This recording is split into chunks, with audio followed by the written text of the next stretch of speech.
Hi hello welcome to our channel. నేను మీ సిరి. ఈరోజు మనం చెప్పుకోబోయే కదా ఇష్టమైన సకుడా పార్ట్ 138. స్కిప్ చేయకుండా చూడండి ఈ వీడియో. మీతో ఒక మ్యాటర్ చెప్పాలి. ధరణి పలకరింపుగా పెదవులు సాగతీసింది. హర్ష ఒక్కింత ఆశ్చర్యంతో ఆమెని చూస్తున్నాడు. హర్ష అలాగే చూడ్డంతో ధరణి ముఖంలో నవ్వు మాయమైపోయి అయోమయంగా హర్ష వైపు గగన్ వైపు చూసింది. రేయ్, హర్షం ముఖం మీద చెయ్యాడించాడు గగన్. హర్ష తేరుకున్నాడు. ఏమైంది అని గగన్ అడిగాడు. తాను అంటూ ధరణి వైపు చేయి చూపించాడు హర్ష ఎవరు అన్నట్టుగా. ఎక్కడో చూసినట్టుంది, అదే ఆలోచిస్తున్నాను అని చిన్నగా నవ్వాడు హర్ష. ఆ నవ్వు న్యాచురల్గా లేదని ఇద్దరికీ అర్థమైంది. వేద ఎలా ఉంది, మాట్లాడావా? గగన్ అడుగుతుంటే తను నాతో మాట్లాడడానికి ఇష్టపడట్లేదు, నన్ను అసలు చూడట్లేదు. హర్ష చాలా మామూలుగా చెప్పినా అతని గొంతులో తడి లీలగా తెలుస్తోంది. ప్రాబ్లం ఏంటడా? మనం అనుకున్నదే, పార్షియల్ మెమరీ లాస్. మెమరీ ఎప్పుడు రికవరీ అవుతుందో చెప్పలేమంటున్నారు. ప్రెజర్ ఇవ్వద్దంటున్నారు. దీర్ఘంగా నిట్టూర్చి పెదవులు బిగించాడు హర్ష. హర్ష భుజం మీద చేయి వేసి తట్టాడే తప్ప గగన్ ఏం చెప్పలేకపోయాడు. వేద ఏంటి? వేద అంటే తన ఫ్రెండ్ కదా, మరి ఇతనితో వేద గురించి అడుగుతాడేంటి? ధరణి ఆలోచిస్తోంది. పదా చూద్దాం. హర్ష భుజం చుట్టూ చెయ్యేసి తీసుకెళ్తుంటే హర్ష ఆగిపోయాడు. అంతకుముందు తను మాట్లాడడానికి వెళ్తే వేద తన వైపు చూడలేదు, అసలు మాట్లాడలేదు. కళ్ళు మూసుకుని పడుకుంది. అదంతా గుర్తు వస్తుంటే హర్ష కదలలేకపోయాడు. నేను ఇప్పుడే వెళ్ళొచ్చన్రా, మీరు వెళ్ళండి అని అన్నాడు హర్ష గగన్తో. గగన్ ఫోర్స్ చేయలేదు. ధరణి చేతిని పట్టుకుని ఐసీయూ వైపు నడిచాడు గగన్. వేద అంటాడేంటి? మనం చూడ్డానికి వచ్చింది ఎవరిని? గగన్ చేతిని పట్టుకుని అడిగింది ధరణి. ఆమెకి క్లారిటీ లేని విషయం అతనికి తెలియదు. మనం చూడ్డానికి వచ్చింది వేదని అన్నాడతను చాలా మామూలుగా. అదేంటి, నీ ఫ్రెండ్ హర్ష భార్యను కదా? ధరణి అదోలా ముఖం పెట్టి అడిగింది. ఆమె వైపు చూసి ముఖం చిట్లించి తల మీద ఒక్కటిచ్చి, మనం చూడ్డానికి వచ్చింది వేదని, అలాగే హర్షకు భార్యని. హర్ష భార్య పేరు వేద. ఆమెకు క్లారిటీ ఇచ్చి అడుగు ముందుకు వేశాడు గగన్. ధరణి కళ్ళు నోరు తెరుచుకుని చూసింది. నిజంగానే మతి పోయినట్టు అనిపించింది ఆమెకి. తను భ్రమపడింది. అతనెవరో వేరే భార్యతో మాట్లాడారేనా? చిచి, ఎంత పొరపాటుగా ఆలోచించింది తను. దేవుడా, వీళ్ళ ముగ్గురు ఫ్రెండ్సా? అలాగే హర్ష తన ఫ్రెండ్ని పెళ్లి చేసుకున్నాడా? గాడ్. ధరణి, కొంచెం కూడా బుర్ర లేకుండా పోతుంది నీకు. ఇంతమందిని ఎన్నిసార్లు ఇంట్లో మాట్లాడినా కనుక్కోలేకపోయావు. తన్ని తానే తిట్టుకొని లోపలికి నడిచింది ధరణి. అప్పటికే గగన్ వేద బెడ్ దగ్గరికి వెళ్ళాడు. కళ్ళు మూసుకుని ఉన్న వేదను డిస్టర్బ్ చేయడం ఇష్టం లేక అతను పిలవలేదు. ఇక ధరణి తలుపు మూయడం, ఆ చప్పుడికి వేద కళ్ళు తెరిచింది. ఎదురుగా ఉన్న గగన్ వైపు చూసి ఆమె కళ్ళు విప్పారాయి. ఎలా ఉంది వేద అంటూ చనువుగా ఆమె చేతిని పట్టుకుని కూర్చున్నాడు గగన్.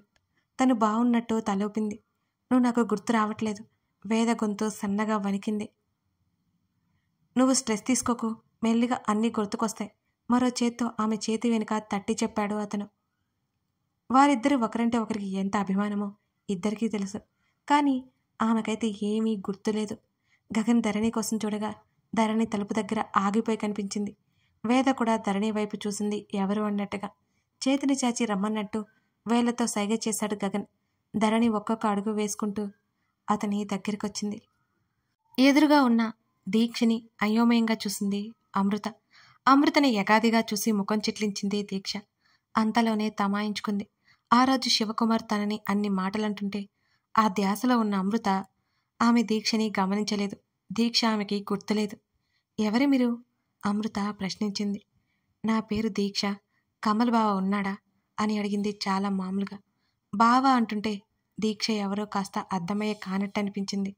అమృతకి కమల్ ఉన్నట్టు తల ఊపి లోపలికి దారిచ్చింది. దీక్ష ఆ ఇంట్లోకి అడుగుపెట్టింది. అమ్మో, ఎవరు? అమృత ఎంతకీ రాకపోవడంతో కమల్ అలాగే బయటకొచ్చాడు. చొక్కా లేకుండా అలాగే వచ్చిన అతన్ని చూసి అమృత తల కొట్టుకుంటుంటే దీక్ష కళ్ళల్లో మెరుపు వచ్చింది. అతను కనిపించగానే, తన ఇంట్లో దీక్ష కనిపించగానే కమల్ కళ్ళు చిన్నవైపోయాయి. నువ్వేంటిక్కడ అని అడిగాడు కమల్ సీరియస్గా. నీతో ఇంపార్టెంట్ మ్యాటర్ మాట్లాడాలి బావా అంటూ దీనంగా చెప్పింది దీక్ష.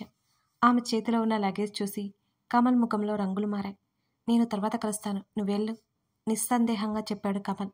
లేదు బావా, ఇప్పుడే నీతో మాట్లాడాలి అని ఆమె అంటుంటే, కమల్ నువ్వెళ్ళి ఫ్రెష్ అప్ అవ్, టిఫిన్ చేస్తూ మాట్లాడుకుందాం అని అంది అమృత. నువ్వాగమ్ము అని ఏం చెప్తావో చెప్పు, అదే సీరియస్నెస్ మెయింటైన్ చేస్తూ అన్నాడు కమల్. కమల్ అంత కోపంగా ఉండడంతో అమృత ఇంకేం మాట్లాడలేదు. డాడీ, నాకు ఇష్టం లేకుండా పెళ్లి సంబంధం చూస్తున్నారు బావా. నీ మీద కోపంతో మామయ్య కూడా నన్ను బలవంతం చేస్తున్నారు పెళ్లి చేసుకోమని. నేనేం చేయాలో నాకు అర్థం కావట్లేదు. వాళ్ళ మీద అరిచి వచ్చేశాను అని ఏడ్చి, నేను 1 మంత్లో యూఎస్ఏ వెళ్ళిపోతున్నాను. అంతవరకు ఎక్కడుండాలో అర్థం కాక ఇటు వచ్చాను బావా. ప్లీజ్, నేను యూఎస్ఏ వెళ్ళే వరకు ఇక్కడే ఉంటాను. నాకు పెళ్ళి ఇష్టం లేదు బావా. ఒకవైపు అన్నయ్య ఏమయ్యాడో తెలియదు, ఇప్పుడేమో వీళ్ళంతా నా మీద పడ్డారు. నాకేం చేయాలో తెలియట్లేదు అంటూ అలాగే చేతుల్లో ఉన్న లగేజ్ వదిలేసి చేతుల్లో ముఖం దాచుకుని ఏడ్చింది దీక్ష. దీక్ష చెప్పే మాటలు నిజమనుకుని అమృత జాలిగా చూసింది. సరే, నీకేదైనా హాస్టల్ చూస్తాను అంటున్న కమల్ మాటలకి దీక్ష రగిలిపోతుంటే అమృత అతని వంక ఆశ్చర్యంగా చూసింది. కమల్, తను నీ మరదలు, ఎక్కడికి వెళ్తుంది, ఉండనివ్వో. అమృత ఆదుర్దాగా కమల్ చేతిని పట్టుకుంది. తను హాస్టల్లో ఉంటేనే బాగుంటుంది. నేను మంచి హాస్టల్ చూస్తాను. నీకేం ప్రాబ్లం లేదు. నువ్వు వెళ్లే వరకు నేను చూసుకుంటాను. అదే తన నిర్ణయం అయినట్టు కమల్ నిక్కచ్చిగా చెప్పేశాడు దీక్షతో. దీక్షకి ఏం చెప్పాలో తోచట్లేదు. ఇలా చెప్తే బావ కరిగిపోయి తనని ఇంట్లో పెట్టుకుంటాడు అని మామయ్య చెప్పాడు. కానీ ఇప్పుడు కమల్ ఏమో వెళ్ళిపోమంటున్నాడు. ఏం చేయాలో ఆలోచిస్తోంది దీక్ష అలాగే నిలబడిపోయి. వెంటనే కమల్ చేతిని పట్టుకుని లోపలికి లాక్కెళ్ళింది అమృత. కమల్, ఏమైంది నీకు? ఎందుకంత హార్ష్గా బిహేవ్ చేస్తున్నావు అంటూ అతని ముఖాన్ని తన వైపుకు తిప్పుకొని అడిగింది అమృత.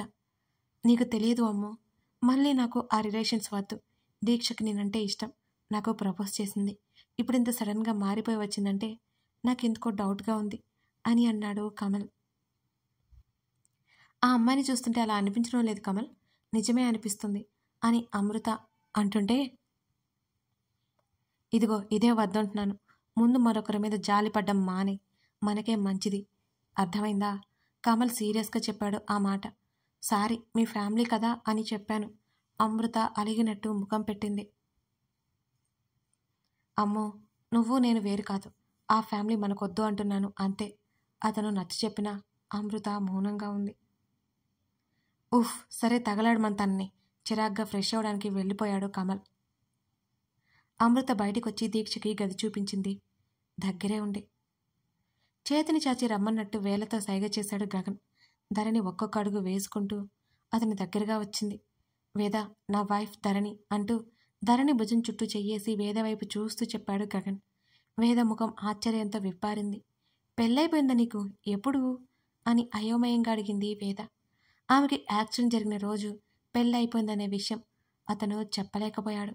అవును, అయింది అని మాత్రం చెప్పాడు గగన్. వేద ఇంకేం మాట్లాడలేదు.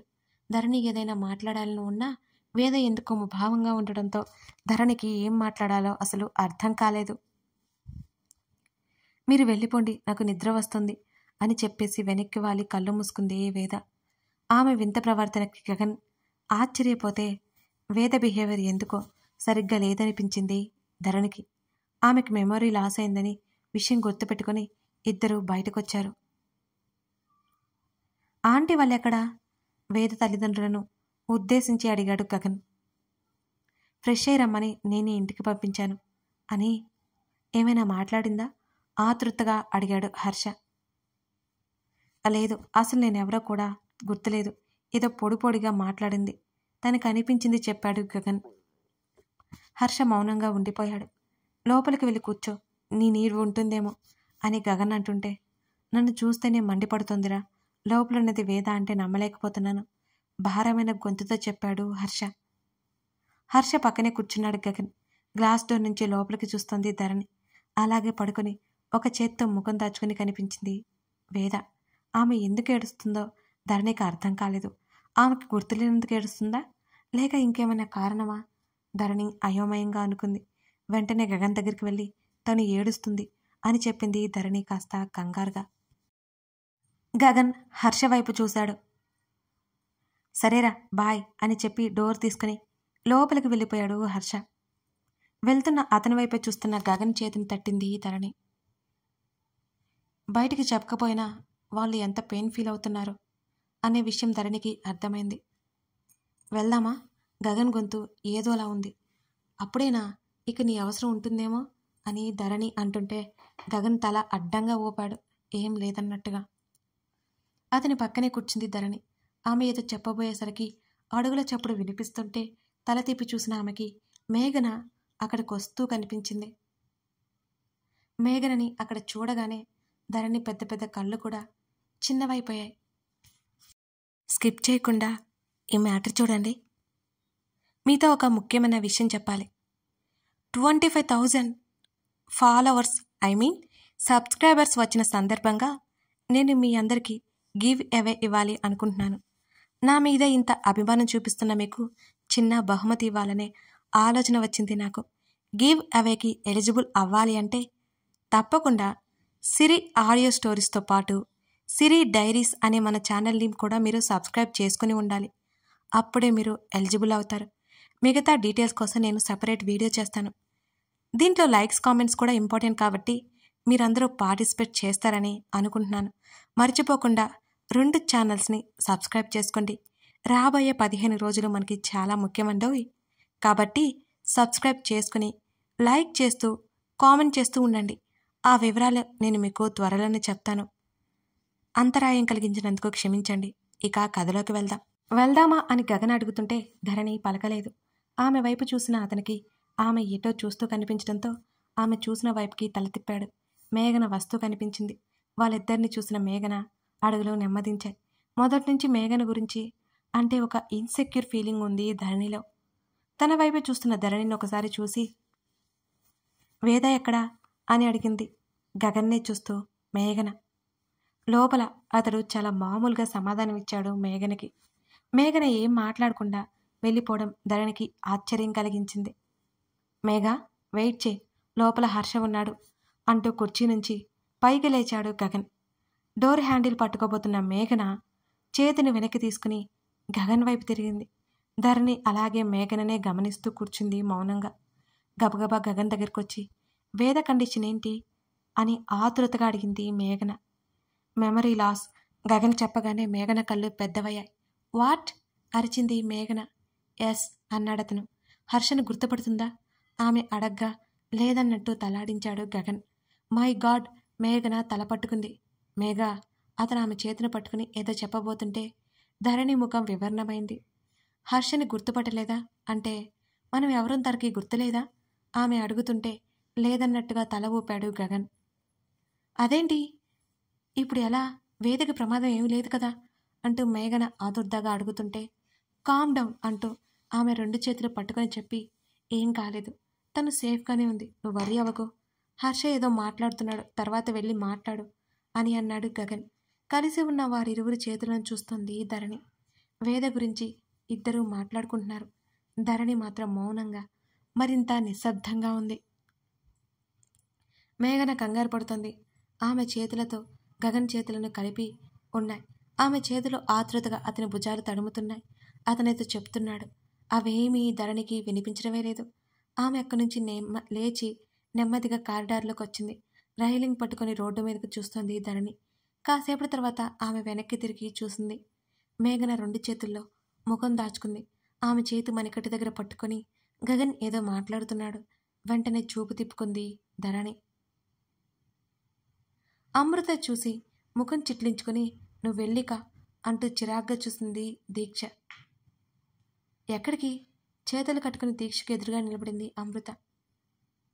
అమృత వైపే అయోమయంగా చూస్తూ అదే బయటికి, నేను ఫ్రెష్ అవ్వాలి అన్నది దీక్ష తడబడుతూ.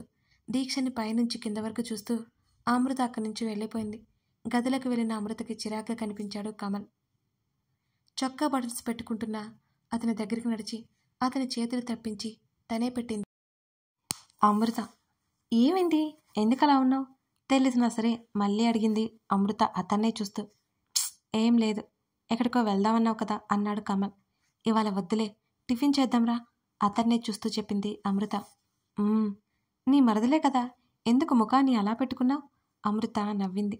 ఏం లేదు అన్నాడు. నిజం చెప్పు, తనంటే నీ కోపమా అని అడిగింది అమృత.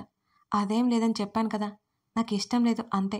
ఎందుకు ఏంటి అంటే ఏమో తెలియదు అన్నాడు కమల్.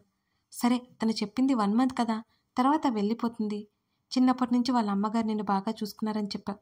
దాన్ని 4 రోజులు మన ఇంట్లో పెట్టుకోలేమా? అమృత అడుగుతుంటే ఆమె వైపు కొన్ని క్షణాలు చూసి ఆమె చేతులు పట్టుకుని దగ్గరికి లాక్కున్నాడు కమల్. ఆమె భుజాల చుట్టూ చేతులు వేసి ఆమె నుదుటికి అతని నుదురు ఆనించాడు కమల్. ఐ లవ్ యూ అమ్ము అంటున్న అతని మాటలకు మొదట ఆశ్చర్యపోయినా తర్వాత నవ్వింది అమృత. నీ బ్రెయిన్కి ఏం కాలేదు కదా? అమృత కళ్ళెగరేసింది. ఆ మాటకి కళ్ళు చిన్నవి చేసి చూశాడు కమల్. అమృత నడుము మీద గిలిగింతలు పెట్టడం స్టార్ట్ చేశాడు అతను. కమల్ ప్లీజ్ వదిలే. అమృత చిన్నగా అరుస్తూ నవ్వుతూ అతన్ని వదిలించుకోవడానికి చూస్తోంది కష్టంగా. లేకపోతే ఏం మాట్లాడుతున్నావు, సారీ చెప్పు అంటే పారిపోతున్న ఆమె చేతిని పట్టుకుని దగ్గరికి లాక్కుని వెనక నుంచి హత్తుకున్నాడు కమల్. ఆ అమ్మాయి ఇంట్లోనే ఉంది, మర్చిపోయావా? అమృత అలాగే నవ్వుతూ విడిపించుకోవడానికి చూసింది కమల్ని. అయితే ఏంటి? ఆమె మెడ మీద ముద్దు పెట్టుకుంటూ చెప్పాడు కమల్. కమల్ చెప్పు వింటున్నా. వదులు. ఇంకో మాట రాదే నీకు అంటూ మరింత గాఢంగా కౌగిలించుకున్నాడు అమృతని. అమృత వెనకే అక్కడ వరకు వచ్చిన దీక్షకి ఆ నవ్వులు వినిపిస్తుంటే తగలబడిపోతున్న ఫీలింగ్ ఆమెలో. ఏడ్చుకుంటూ రూంలోకి వెళ్ళిపోయింది దీక్ష. వేద హర్ష గొంతు వినిపించగానే ఉలిక్కిపడింది వేదవతి. ఆమె గబుక్కున కళ్ళు తుడుచుకుని ముఖాన్ని పక్కకు పెట్టుకుంది. ఏమైంది? ఎక్కడైనా పెయిన్గా ఉందా? ఆమెకి కాస్త దూరంలో నిలబడి అడిగాడు హర్ష.